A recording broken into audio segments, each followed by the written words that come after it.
Ce qu'on aime vraiment, c'est ce côté un petit peu libre et comment dirais-je, de pas en fait, c'est-à-dire on force la main à personne. C'est-à-dire que nous, on est là, on fait notre musique et les personnes qui s'arrêtent, ce seront les personnes qui seront vraiment intéressées, qui seront interpellées par la musique. En fait, ce que nous, on ressent à travers notre musique, on le partage avec eux. Et ça, c'est génial. Donc ça rend vraiment l'exercice en même temps périlleux et intéressant. C'est ça qui est bien.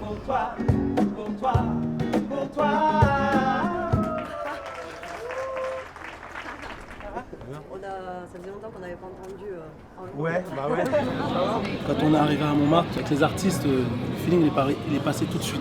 Parce qu'en général, avec les artistes, on se comprend, on parle la même langue, on parle la langue de la musique, donc voilà.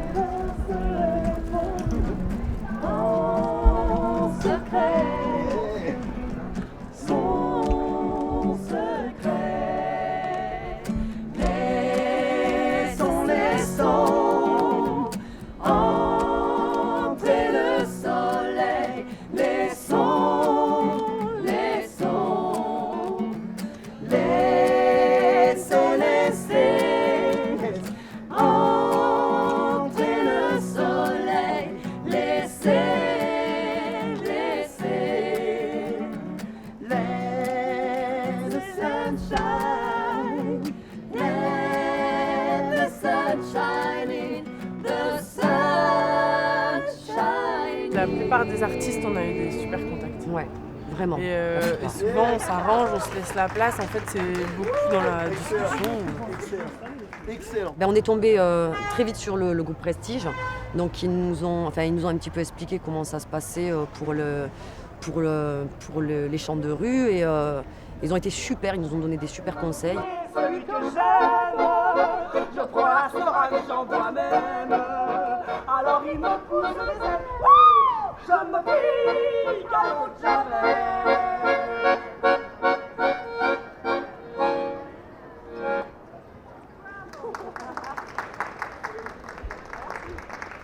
Pas tout le monde est intéressé par la rue. Enfin, moi, je sais que personnellement, c'est mes moments de défouloir, c'est les moments où je me sens le plus libre, c'est des moments que j'adore et je n'échangerai ça pour rien au monde. Et on commençait à chanter dans la rue, on s'est rendu compte qu'on arrivait à vivre de notre musique. Et voilà comment en fait on s'est retrouvé vraiment à chanter dans la rue. C'est simplement parce que la rue aujourd'hui, c'est ce qui nous fait vivre. Mine de rien, c'est un mode de vie qu'on a quand même choisi. Hein. C'est vrai qu'on n'a pas décidé un matin, on ne s'est pas dit ouais allez hop on va chanter dans la rue, mais c'est quand même en fait ce mode de vie, parce qu'on avait tous des boulots respectifs qu'on aurait pu continuer à faire jusqu'à aujourd'hui, et avoir un parcours on va dire un peu plus encadré, un peu plus conventionnel, mais on a quand même choisi de vivre de notre musique. Et si pour ce faire, il fallait passer par la case rue, ça ne nous a pas fait peur.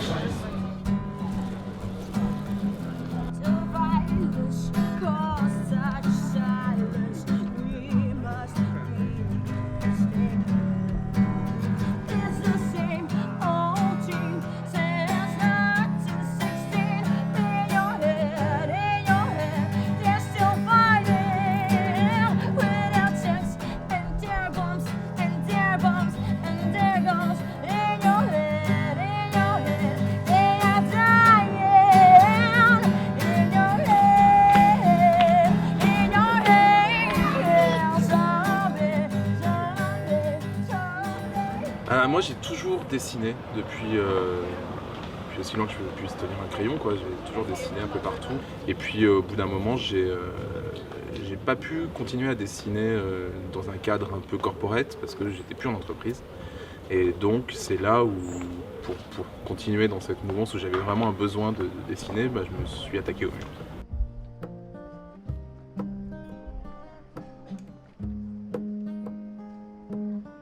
Moi, Montmartre s'est imposé. La nuit, c'est super calme, c'est super beau. Et donc, c'est à moi, c'est magique. C'est un lien que j'ai avec cette ville qui fait que le temps s'arrête, il est suspendu. Je suis seul dans Montmartre, il y a juste les chats, quelques bruits de trafic un peu au loin et moi qui dessine.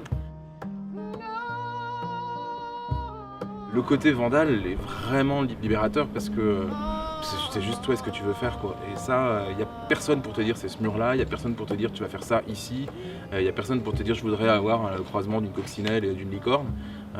Tu fais bien ce que tu veux au moment où tu le veux et de la manière dont tu le veux, et ça n'a pas de prix. On est dans un monde où tout est tellement borné aujourd'hui que c'est vraiment une reconquête un peu de sa propre liberté de pouvoir faire ça.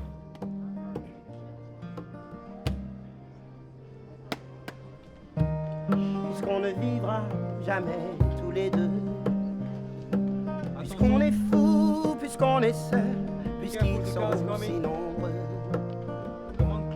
même la morale parle pour eux. Yeah. J'aimerais quand même te dire tout ce que j'ai pu écrire, je l'ai puisé à l'encre de tes yeux. C'est agréable pour passer un petit moment, ça anime un peu les rues, c'est plutôt sympa, surtout qu'ils ont des belles voix. Montmartre, c'est la cité de l'art. Et puis à Montmartre, on rencontre le monde. Ce que la rue nous apporte au-delà du fait que ça nous fasse vivre, ça nous apporte tellement de choses. C'est des rencontres en fait c'est inestimable. En fait, c'est irremplaçable. Le premier retour que j'ai eu, ça a été via Internet. C'est d'un seul coup alors que pendant 35 ans, quand je dessinais sur du papier, etc., tout le monde, finalement, personne n'y prêtait attention. Là, en l'espace de 8 mois, j'ai commencé à avoir des photos de ce que je faisais sur Internet, gens que je connaissais pas. Alors en plus, ici à Montmartre, c'est des touristes, donc c'était sur des blogs polonais, espagnols, américains.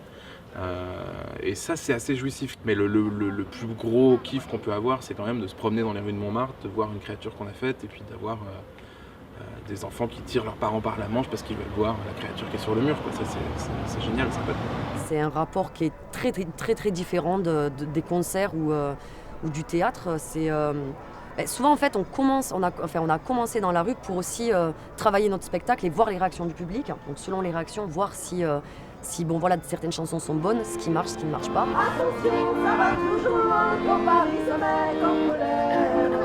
Quand Paris se met au fond, ça fait envie de la terre. C'est très bien. Ouais, c'est super sympa. Ça swing, ça tangote. C'est funky et rigolo. Il y a un espèce de truc qui se crée. Même les gens qui restent d'un coup, ça fait un gros groupe et ça fait super sensation. Et puis quand ça y est pas, ça peut être floppy flopou. Et aussi pour la liberté de choisir de chanter quand on veut, au moment où on veut, et pour cette liberté-là aussi, de ne pas attendre d'avoir un contact qui nous prend pour un spectacle. Non, on fait comme on veut, on vient ici quand on veut, on chante, et puis voilà. Lorsque je suis arrivée dans la capitale, j'aurais voulu devenir une femme fatale. Mais je ne buvais pas, je ne me droguais pas et n'avais aucun complexe. Je suis beaucoup trop normale, ça me vexe. Je ne suis pas parisienne, ça me gêne, ça me gêne. Je ne suis pas dans le vent, c'est navrant, c'est navrant. Aucune bizarrerie, ça m'ennuie. Pas la moindre affectation, je ne suis pas dans le ton. Je ne suis pas végétarienne, ça me gêne, ça me gêne. Je ne suis pas karatéka, ça me met dans l'embarras. Je ne suis pas cinéphile, c'est débile. Je ne suis pas MLM. But that's it. I mean, I know a few words. If I listen, I can understand some of it. But I don't think that you have to understand a language to appreciate music. Comme je ne buvais pas, je ne me droguais pas et n'avais aucun complexe. Je crois qu'ils en sont restés tout perplexes. I think the Twins are incredible people. I love their attitude, their personality. I met Lamia around the corner and then came over here and I had no idea what to expect, but it's been great. It's been great just to be able to stand here and socialize with them and now hear their music, and it's great music. Une obsession, c'est le sexe.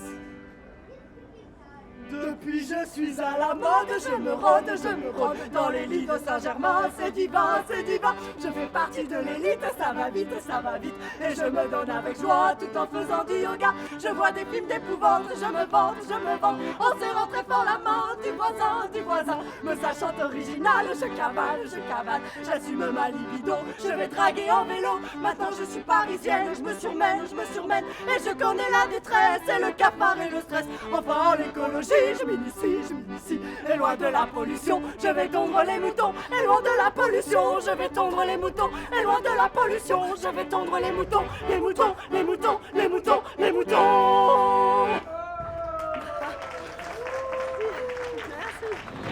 Quand on est arrivé à Montmartre, au début, c'était vraiment pas évident. Il a fallu en fait apprendre à se faire aimer. Et ça, c'était important. D'apprendre à se faire aimer, d'apprendre à se faire accepter. Et qu'on puisse faire notre musique, entre guillemets, plus librement. Même si c'est jamais acquis. Ici, dans la rue, c'est jamais acquis.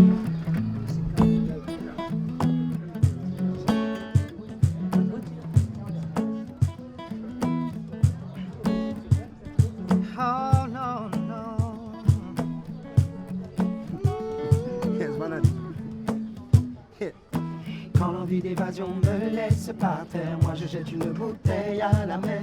Pour combler le vide, chacun à sa manière. Moi je jette une bouteille à la mer.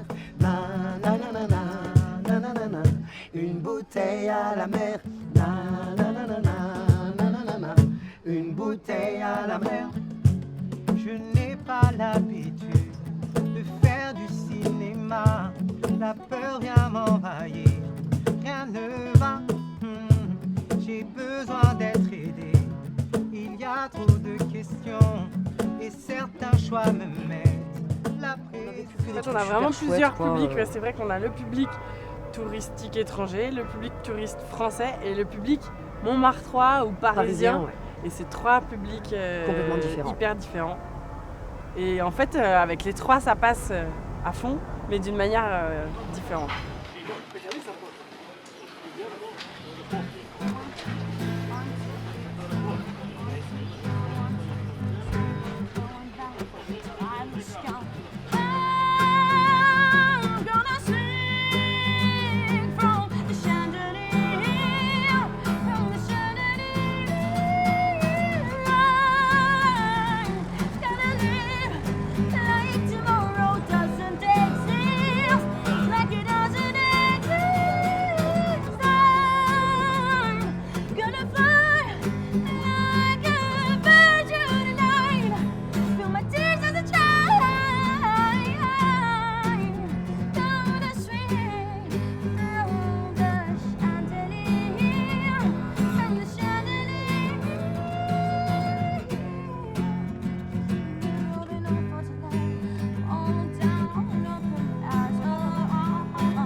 À cause des autres.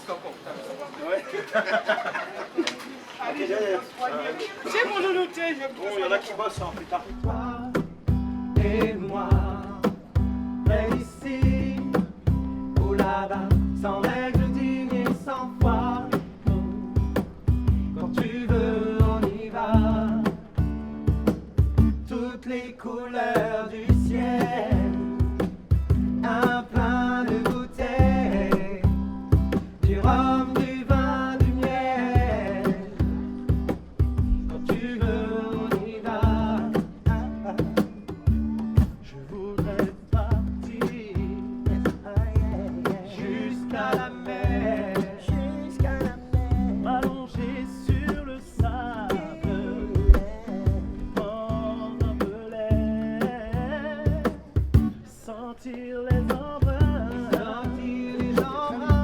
rester encore, rester jusqu'à saler le corps. C'est juste toi et moi, près d'ici ou là-bas, sans règle digne. Les gens qui sont de notre famille, ils sont dans l'inquiétude pour nous.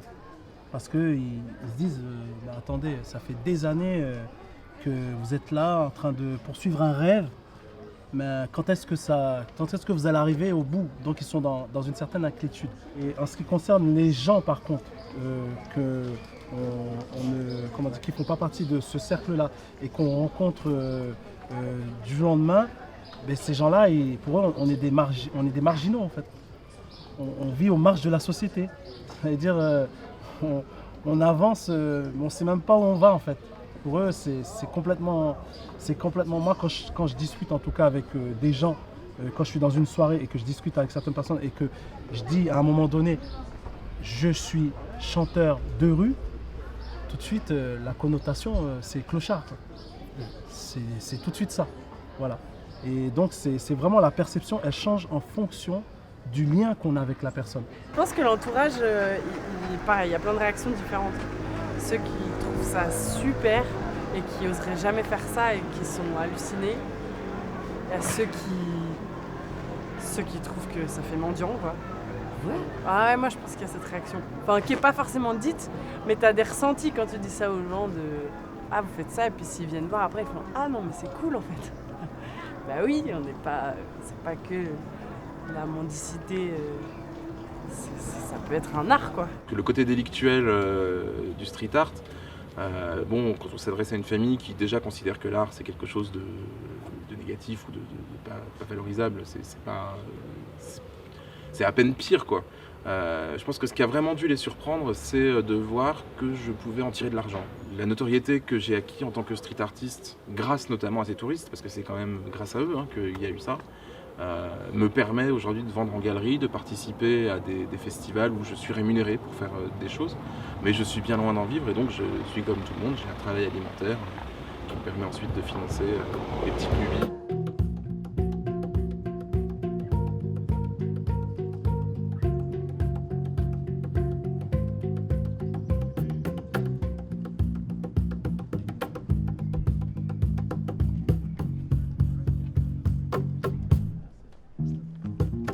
Ça m'a fait aussi prendre conscience, ce dont je me doutais déjà mais j'y avais pas réfléchi, que Montmartre est en train de devenir une ville musée en fait. C'était quelque chose qui était finalement abandonné de sa vie parisienne et qui était entièrement livré en pâture aux touristes, parce qu'on faisait une sorte de parc d'attractions un peu du vieux Paris, du Paris impressionniste, sur lesquels toute l'industrie de la butte capitalise. Enfin aujourd'hui les restaurants, les magasins, les cabarets, les artistes de rue sont tous sur ce créneau